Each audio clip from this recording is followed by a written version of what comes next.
Hello, dear Tangkuls and Kachanagas in Manipur and Meiteis. If you dare to show off cameras not at our houses and the ladies and the kids, come target us. We are here. We are strong. We won't back down even 1 inch. Keep that in mind and fucking cameras if you are. Amen. This is Litan Bridge. As you can see, we are standing on Mongkutchepu sides of the bridge.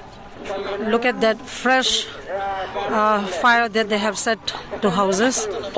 And since morning, they have even started firing automatic weapons.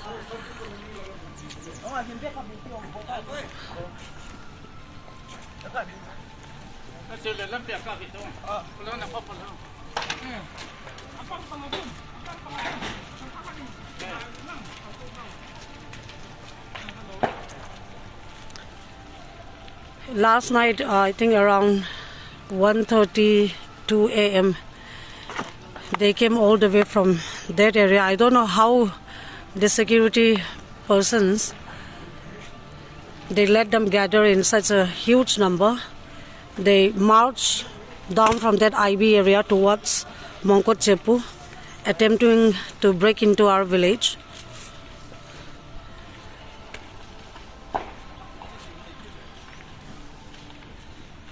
Since the beginning of this issue, Mongkutchepu was nowhere in the picture. However, we have to react to defend our village and our people.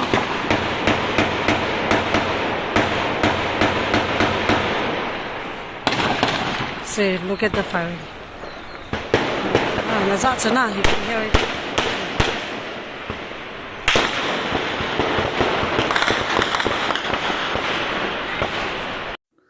Poppy Thabiki Thabak National Security the threat Pibani and Lauto Meitei Airlines. Meitei Airlines ki Makedi Prime Minister Narendra Modi, Union Home Minister Amit Sams, Manipur Minister Yumnam Kemsan Singana, open memorandum Amapishin Manipura, Poppy Thabiki Tabak Kudakta Mutanabam Sum Taba Asibu National Security Amadi, Environmental Emergency when Laktona Protection Crate. Memorandum Maduna, Manipura Miwiki Punsi Mangba, Paktak Nana Lanjanahanba, Constitutional Governance Ki Mapangal Swantana Bagi, Internal Crisis Matam Sana Mayunatuna Laki, Tawangasi, Paktak Nana, Poppy Tabiki Tabak Trakpa Masum, Transport Narcotics Trafficking Kitabak Narco Economy Amadi, Tokaiba, Ethnocentric Politics that Mating Function Badagini Hadi. Manipur Police ki data gi matung ina mamang sa gi November ani dagi ngarang phawuda Kangpokpi Urkhul Chuchampur Senapati Sandel Kamjong Tengnopalam sum Tamenglong district ki apun be ekar lisingani ga satru ka taragani panda ain kai na tharamba poppy pambi singya dakri poppy thabi sang hengalak libasina organized criminal network lady have takli amasum masi subsistence farming nati industrial scale narcotics production amani Ekarama digi opium kg kunga manga phangbagi sangda hotlabadi yathakiba poppy pambi singadudagi opium kg lising humfuga manga ka samrigi yankairom phangani masidagi phangadaba senpham na lupa koti lisingani ga sani ga taraga treka point mari rum oigani hari inglisingani ga taraga taretagi sataba horakiba war on drug adudagi hauzik pawbar Manipur gi district taraga ni thoiromda ain kain ekar lising taraga mapan ga chama ga kunthraga manga ga point taruk hen tharamba poppy pambi sing yadakri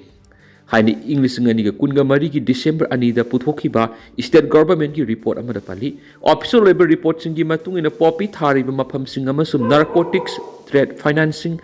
militant kuki militant group singa mari lainai haina palli amasum paktak nana poppy thabi ki thabuk sa thari haina su police ki update sing da palli hari poppy thaba haibasi narcotic drugs and psychotropic substance act Indian Forest Act The Forest Conservation Act amasum Environmental Protection Act yauna tuan ain sing thuai bani masidana tana environmental protection amasum citizen singi duty ga mari leinaba constitutional provision sing ngakta bani suspension of operation gi makada operate toriba khulai paiba group singna internal security amasum equality before law adu ngakta bani hari umang kokthokpa hydrological system da akaiba piba soil erosion biodiversity manghanba, illegal immigration amasung parallel governance structure sing semgalaktuna narcotics economy lehali masina Indian state ki authority bu mangthokle amasung national security compromise tawri hari maram sing asina Manipur poppy thabi ki thaba asi national security kahanba amasung environmental emergency thuan mani haina lakthokpa unified central task force siamba narcotics ka mari lainariba suspension of operation piriba protection mention ba inomemar border management hena mapangal kan hanba amasung enforcement gi phanglakpasingda chang naina miyamna khangadabani haina memorandum adura prime minister union home minister amasum chief minister gi pungning singsingki masi thabakta khudakta thabak oina paikhatlaba ta Manipur rule of law lehenba amasum Manipur gi tungi lambi ngak senba ngamgani hari Government of Manipur Secretariat Home Department ngi ngasi February gi tang tara English ngani ki kunga taruk ta order ama tholakli hairiba order asida maru oina pallibu wapumna thokliba irang asina maram oiraga Urkhul district ki manungda aponba jurisdiction da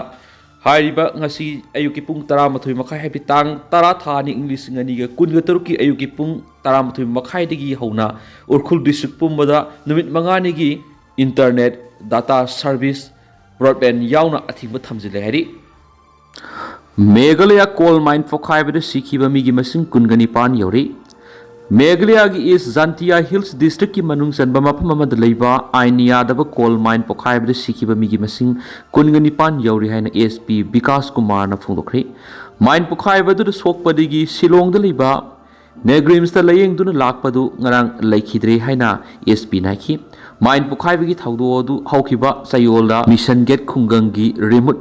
thangs area da leiba ainia da coal mine du thokibani ngarang ahan matam chief minister Konat Sangman state government sina thawdo du gi matang mara leibisingi mathak action lokona ba judicial enquiry tawna ba lakthokre amaramda is Jantia Hills ki deputy commissioner amasum superintendent of police na thawdo du gi waphamadu Meghalaya high court ta puthokre High Court na ainia da coal mine gi mafam aduda pokhaibagi thawdo nungaitaba phongdokhi hari amasung authority singna lokhat pham thokpa thabak lokhat pigi akupa marol adu piraknaba khanki pokhaibagi thawdo aduda atopa mi nipan am sokpadigi Haojik2 hospital singda laikhatnari hainasu official singna makhata na su phongdokhi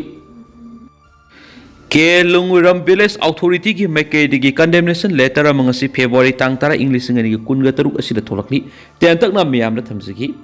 Ke Lunguram village authority ki Meitei digi akan mamong condemn tawri madudi haukiba haibadi ngarang February gi tang mapan English ngani ki kunga taruk ki numidang haibadi sarona numidang gi pung 12 gi minute yankhai ga manga muk set pamatamda sakhangdaba naha miyoi kunthra mukna salong phai baiphai village tagi miyoi singna Sri Ajan Abonmai son of late Kwaklai Abonmai mahakna ke longnam Naga village Sarpai Mana police station Kangpokpi district ki manung sana leiba yumasi hairiba miyoi singa sina ama ata amasum mai thaduram heri hairiba singa sida ke Halongiram village authority ki Meitei akan mamong demand ta rodona Manipur gi government amasum Ministry of Home Affairs Government of India na atubda lokhat pham tokpa lokhat kadabne have demand to rakli loinana ke Halongiram village ta atubda neutrals oiba security forcing yam thunamak deploy tawgadabne heri